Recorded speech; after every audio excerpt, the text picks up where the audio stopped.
Nicholas Carr, you have really shaken up things in the IT world.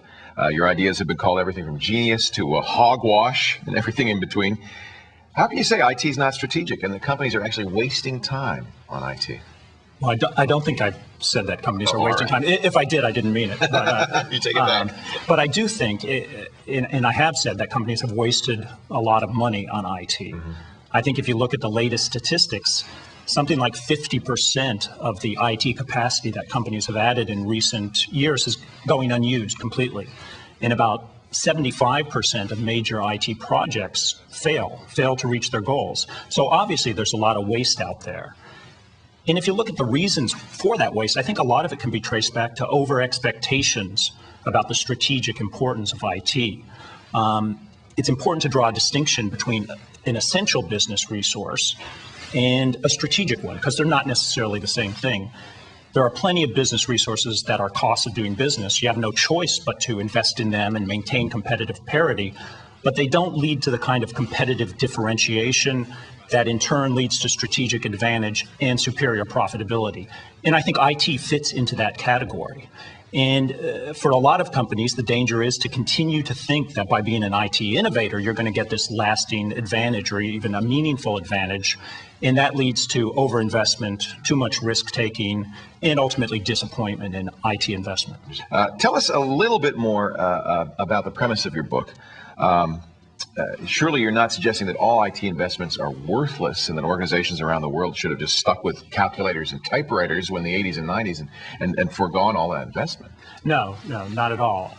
One of the big controversies about IT over the last 20 years has been, does it lead to productivity gains? And I think recent studies have shown pretty conclusively that in the right circumstances, it does lead to productivity gains, and even often very significant ones. But I think the question now, the more interesting question, is what happens to those productivity gains? Do they fall to an individual company's bottom line and stay there, or are they rapidly competed away and end up in customers' pockets? And that's the question I set out, to try to answer. And one of the things I found immediately is that it's important to draw a distinction between two very different types of technology that are used in business.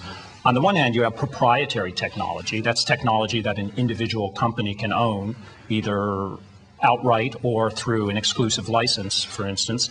And proprietary technology can provide a very strong basis for competitive advantage that can last for quite a long time. But there's another category of business technology, which I call infrastructural technology.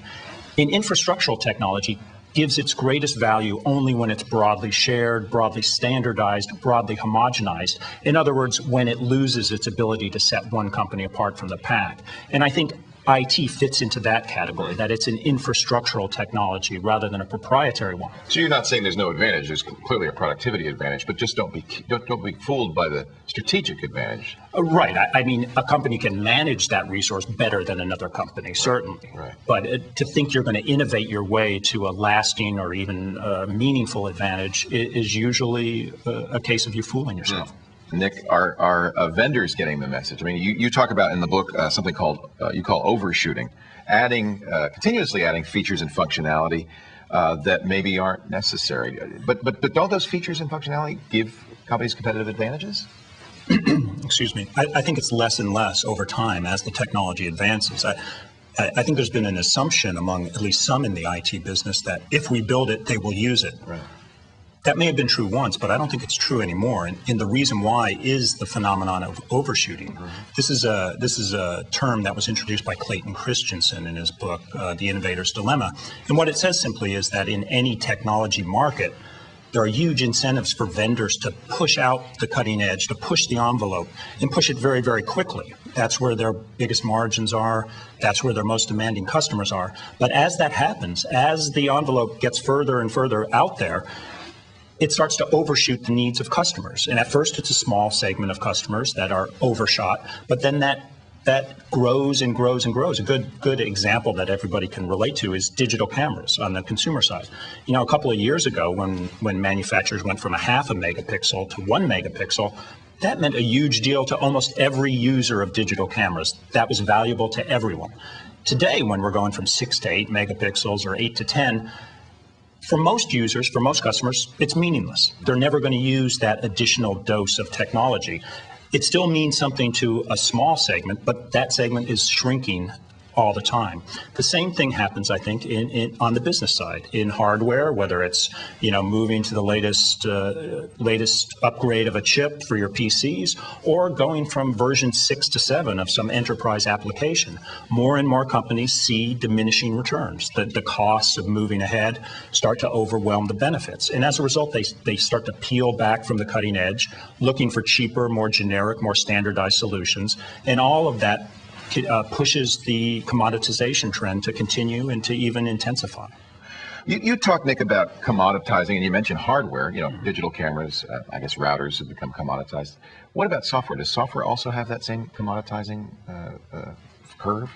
I think it does. There's a romantic conception of software that says software is an emanation of human creativity or human intelligence. Like and that leads you to believe, how could this possibly commoditize? You can't commoditize human creativity or intelligence. And there's certainly truth to that. There are no natural constraints on software innovation. But I think it distorts the way software is actually used by businesses.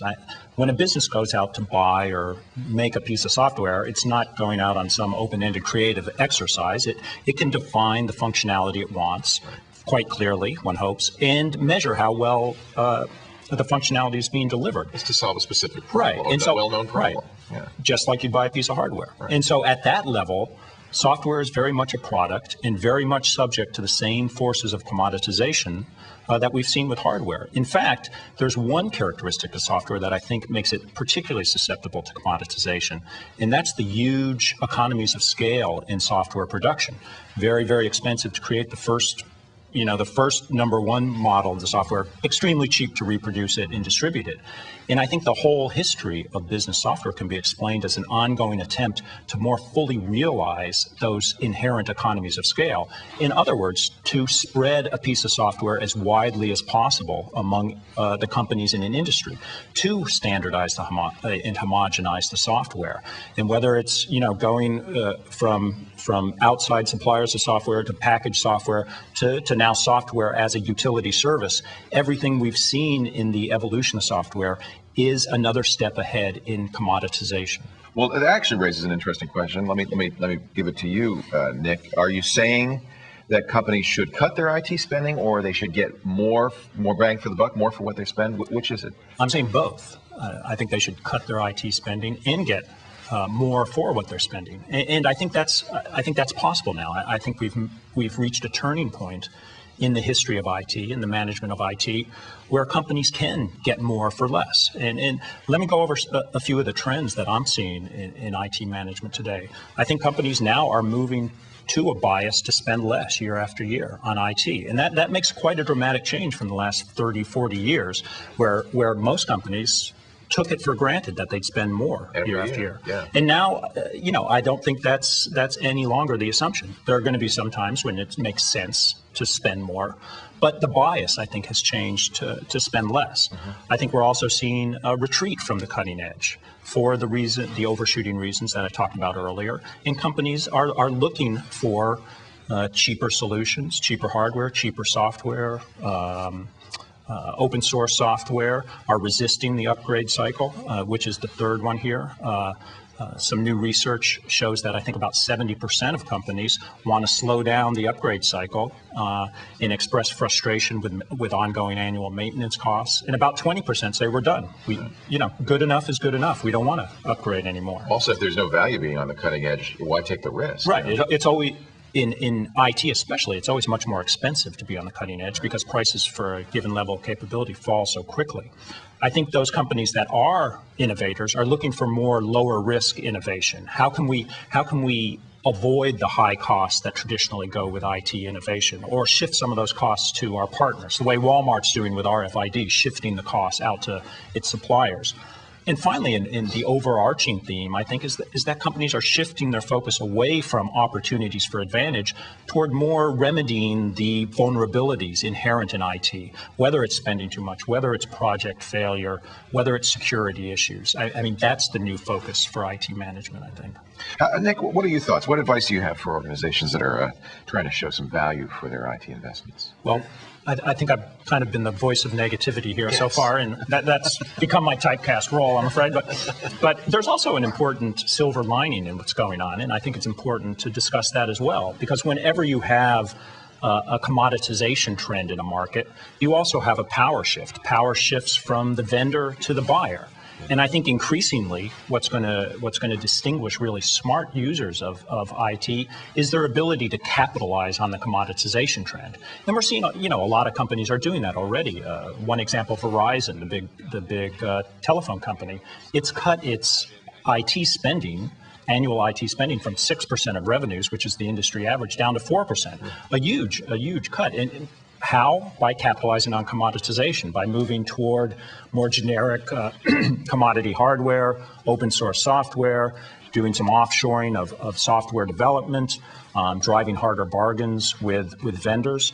Other companies, GE, GM, both very, very strong users of technology, very strong CIOs, are also cutting their annual spending on IT and getting more. Right. Even tech leaders like Amazon and Google are increasingly moving toward cheaper, commoditized hardware and software to run their business. And you have to ask yourself, if Google doesn't have to be on the cutting edge, do we have to be on the cutting edge? And I think more and more companies will say no, and will actually do quite well in the new environment.